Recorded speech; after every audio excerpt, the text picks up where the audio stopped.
আপনারা কি জানেন মধ্যপ্রাচ্যেও একটি পম্পেই শহর রয়েছে, যে শহরটির নাম জেরাস।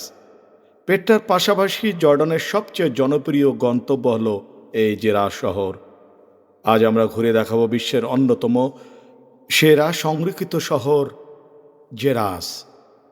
হ্যাঁ, আসসালামু আলাইকুম রহমতুল্লাহ বারাকাতু। সুধী দর্শকবৃন্দ, উপস্থিত আছি জেরাস। জেরাসটা একটা প্রাচীন সভ্যতা। এটা কোথায় অবস্থিত?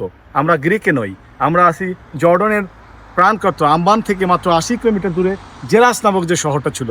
এই একসময় এই যে রোমান সভ্যতা সারা পৃথিবীতে বিরাজমান ছিল, তার ভিতরে এক অন্যতম জায়গা আমরা এই জেরাস সিটির মধ্যে পেয়েছিলাম। একটা প্রাচীন একটা সিটি।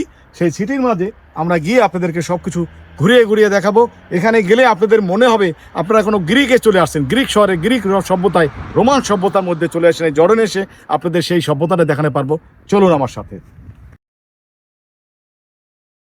প্রবেশ করার পরে এখানে ministry of tourism and ticket department, এখান থেকে টিকিট কাটতে হয়। আর এখানে যারা জর্ডানিয়ান তাদের জন্য ফ্রি এন্ট্রি, যাদের জর্ডন পাস আছে তাদের জন্য ফ্রি, কিন্তু আমাদের জর্ডন পাস নেই। আমরা 10 ডিনার দিয়ে টিকিট কাটলাম, 10 ডিনার। কিন্তু এই জেরাস সিটিটার বিশাল একটা ব্যাপার। দেখেন প্রায় 35টা জায়গার মতো এখানে ভিজিট করতে হবে। তার একটা ইনফরমেশন এখানে দেওয়া আছে। কোথায় কি আছে সেটা এখান থেকে আমরা এক এক করে সেই ম্যাপের মাধ্যমে আমরা দেখতে পারি। এই দেখেন, এটা হ্যান্ডিক্যাপ ভিলেজ, হেরিটেজ চার্চ, তারপরে visitor centre, south gate, citadel museum, south temple, অনেক বিশাল বড় ব্যাপার। সো আমরা এক এক করে এখন আমরা প্রবেশ করতে যাচ্ছি। মাশাআল্লাহ, চমৎকার এই জায়গাটির নাম ওভাল প্লাজা। এটি দেখার মতো এক জায়গা। 56টি কলাম দিয়ে ঘেরা এই অনন্য প্রাকৃতির প্লাজা পুরোপুরি রোমান আমলের। ঠিক মাঝখানে রয়েছে একটি বিশাল ঝর্ণা। এখান থেকে হাঁটলে সেই আদি যুগের কথা মনে পড়ে যায়। একটা সভ্যতা, রোমান সভ্যতা। এটা টোটালি একটি শহর ছিল। এখানে 20,000-এর চেয়েও বেশি লোকজন ছিল। যোদ্ধাদের, সেই রোমান সভ্যতার যোদ্ধাদের স্থানগুলা এখানে দেখছি। এই থিয়েটারের মধ্যেও এসে তাদের কাহিনী আছে, উপরে প্রাসাদ এবং বিশাল এরিয়া। তো আমরা এখন ঘুরিয়ে ঘুরিয়ে আরও আপনাদের দেখাচ্ছি। আর্টেমিস টম্ব এই জেরাসের সবচেয়ে উঁচু স্থান। প্রধান দেবী আর্টেমিসের এই মন্দিরের 12টি সুন্দর খোদাই করা কলামের মাঝ দিয়ে দাঁড়ালে চারিদিকে সব কিছু দেখলে খুবই ভালো লাগে।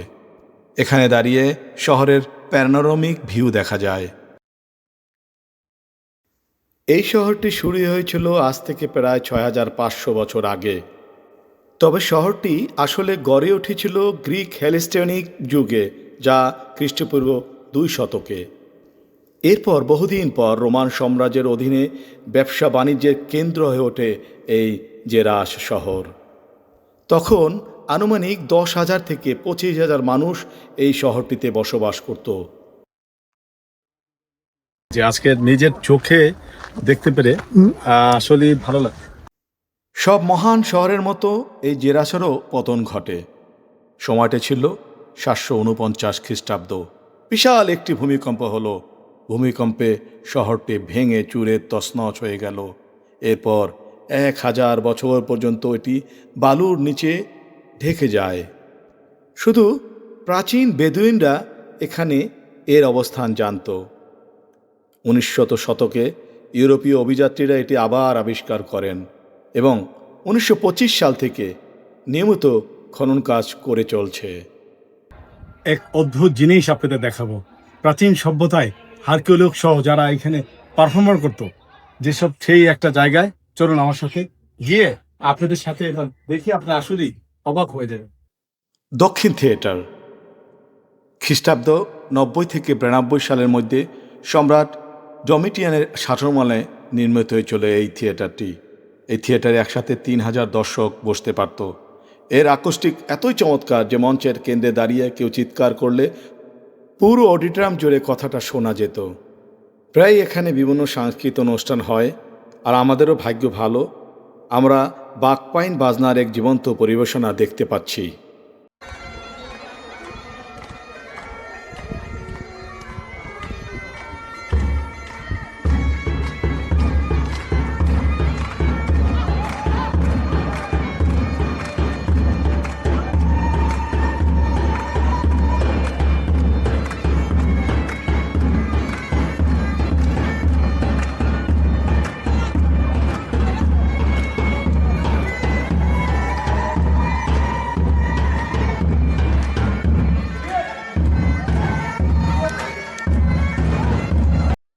কার্ডো ম্যাক্সিমাস এটি ছিল প্রাচীন রোমান শহরের প্রধান উত্তর দক্ষিণ সড়ক। জারাসের কার্ডো ম্যাক্সিমাস প্রায় 800 মিটার দীর্ঘ। রাস্তাটি এখনও তার মূল পাথর দিয়ে পাকা রয়েছে এবং শতাব্দীর পর শতাব্দী ধরে রথ ও চাকরার দাগ এখনও আমরা দেখতে পাই। রাস্তার দুপাশে লম্বা লম্বা স্তম্ভ সারি রয়েছে। কানিসা বা চার্চ দেখছি, এবং দেখেন এখানে এই যে লেখাও আছে। কিছুক্ষণ আগে এই লেখাটা একজন পড়লেন, এই যে খ্রিস্টানদের যে বাইবেলের একটা উদ্ধৃতি। পরবর্তীতে ইসলামিক সভ্যতার সময় এটা মসজিদে রূপান্তর হয়েছে। এটিকে বলা হয় উত্তর থিয়েটার। 165 খ্রিস্টাব্দে নির্মিত হয়েছিল। শুরুতে এখানে মাত্র 14টি সারি আসন ছিল এবং এটি বিভিন্ন পরিবেশনা ও সিটি কাউন্সিল মিটিংয়ের জন্য ব্যবহৃত হতো। পরে 235 খ্রিস্টাব্দে এর সম্প্রসারণ করে আসন সংখ্যা 1600-তে উন্নত করা হয়।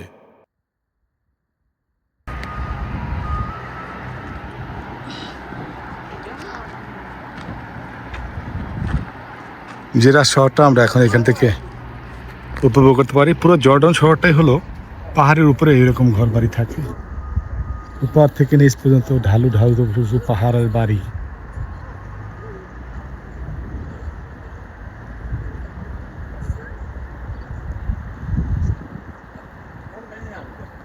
হার্ডিয়ান আর্চ শুরুটা বিশাল এক বিজয় তোরণ দিয়ে। 21 মিটার উঁচু এই আর্চ তৈরি হয়েছিল 129 খ্রিস্টাব্দে।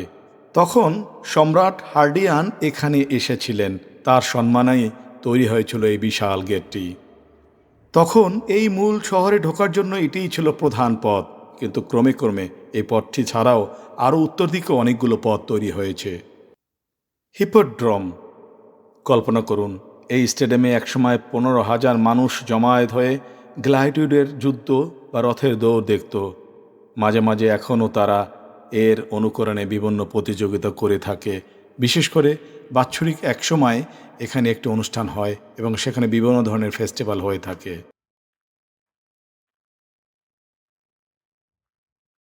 জেরাসে আসার জন্য কিছু প্র্যাকটিক্যাল টিপস দিয়ে দিচ্ছি।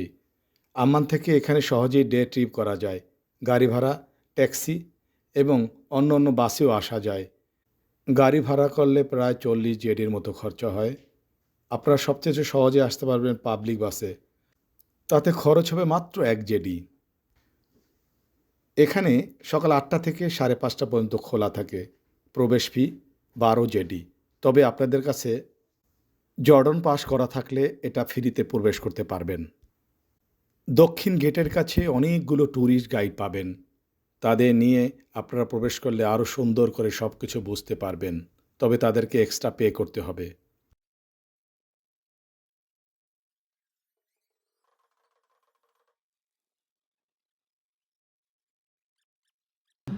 এখানে একটি সুভিনিয়র বিক্রি করা হয় এবং বিভিন্ন কিছু বিক্রি করা হয়, সেটা একটা দোকান। আমরা লক্সরে যখন গিয়েছি সেম দেখেছি, লক্সরের যে সেম আমরা দেখেছি, লক্সরের মতোই সব কিছু। লক্সরে যখন আমরা প্রবেশ করছি টেম্পল, এই যে স্বামীর দোকান, মাশাল্লাহ। এখানেও অনেক আমরা আম্মানের ডাউনটাউনের যে জিনিসগুলো আছে এখানে সেগুলোই আছে, মাশাল্লাহ। খুব চমৎকার চমৎকার সব এখানে আছে, অ্যান্টিক ব্যাপার, এবং ট্রেডিশনাল সব ড্রেসগুলো এখানে আছে। মাশাল্লাহ মাশাল্লাহ মাশাল্লাহ। I love Jordan. ও هدية জাযাকাল্লাহ হাবিবি। মিস্টার সামি আমাদেরকে এই যে আই লাভ জর্ডান এটা আমাকে হাদিয়া দিয়েছে, জাযাকাল্লাহ আম্মি।